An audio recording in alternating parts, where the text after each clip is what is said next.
बिस्मिल्लाहिर्रहमानिर्रहीम। अस्सलाम वालेकुम। मैं एडवोकेट अब्दुर्रहमान आपको अपने यूट्यूब चैनल में खुश आमदीद कहता हूँ। उम्मीद करता हूँ कि आप तमाम लोग खैरियत से होंगे। आज जो टॉपिक हम डिस्कस करेंगे वो इस हवाले से है कि वो कौन से लोग हैं जिनको टैक्स ऑर्डिनेंस 2001 के मुताबिक इस्तिस्ना है कि वो टैक्स रिटर्न फाइल ना करें। तो अगर आप इनकम टैक्स ऑर्डिनेंस 2001 की सेक्शन 115 को देखते हैं तो उसमें 4 तरह के लोग हैं जिनको टैक्स रिटर्न जमा करवाने से इस्तिस्ना दी गई है।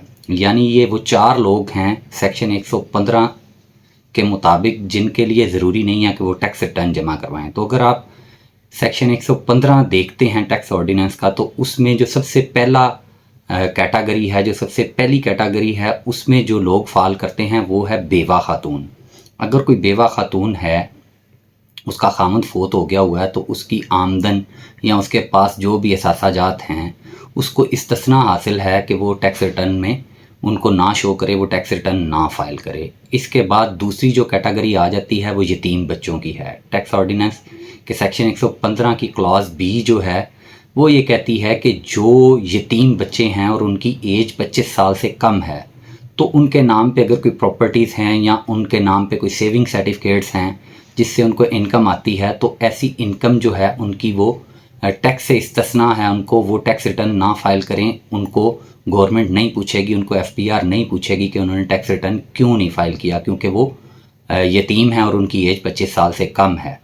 इसके बाद जो सी कैटेगरी है, तीसरी कैटेगरी है, उसमें आ जाते हैं डिसेबल्ड पर्सन, माजूर लोग। ऐसे लोग जो माजूर हैं, उनके नाम पे अगर कोई प्रॉपर्टीज़ हैं या इसके अलावा उनके नाम पे कोई सेविंग सर्टिफिकेट्स हैं या उन्होंने किसी जगह पे इन्वेस्टमेंट की हुई है और उनको उससे कोई माहाना आमदन आती है या सालाना कोई आमदन आती है, तो ऐसे सारे लोग जो हैं उनको टैक्स नेट में एफपीआर की तरफ से ये छूट है। इनकम टैक्स ऑर्डिनेंस 2001 के सेक्शन 115 के तहत उनको ये छूट है कि वो टैक्स रिटर्न सबमिट ना करें। अगर वो टैक्स रिटर्न सबमिट नहीं करते, वो भले उनकी जितनी भी आमदन है, तो एफबीआर उनके ख़िलाफ़ कोई भी कार्रवाई नहीं करेगी।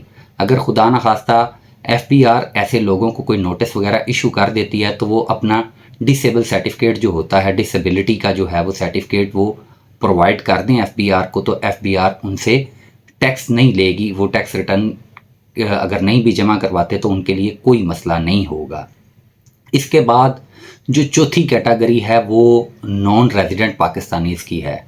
नॉन रेजिडेंट पाकिस्तानी से मुराद वो लोग होते हैं जो हैं तो पाकिस्तानी, लेकिन वो बैरून मुल्क में मुकीम हैं, यहाँ पे पाकिस्तान में वो रिहायशी नहीं है, रिहाइश नहीं उन्होंने रखी हुई। अगर उनके नाम पे कोई इमूवेबल प्रॉपर्टी होती है, इमूवेबल प्रॉपर्टी से मुराद उनके नाम पे कोई मकान है, कोई दुकान है, कोई प्लॉट है, कोई ऐसी इमूवेबल प्रॉपर्टी उनके नाम पे रजिस्टर्ड है, तो उनके लिए भी ज़रूरी नहीं है कि वो टैक्स रिटर्न फाइल करें। इनकम टैक्स ऑर्डिनेंस के सेक्शन 115 के तहत उन लोगों को भी एफबीआर ने छूट दे रखी है, गवर्नमेंट ने छूट दे रखी है कि वो अगर इनकम टैक्स गोशवारे रिटर्न सबमिट नहीं करते तो उनके ख़िलाफ़ एफबीआर कोई भी कार्रवाई नहीं करेगी।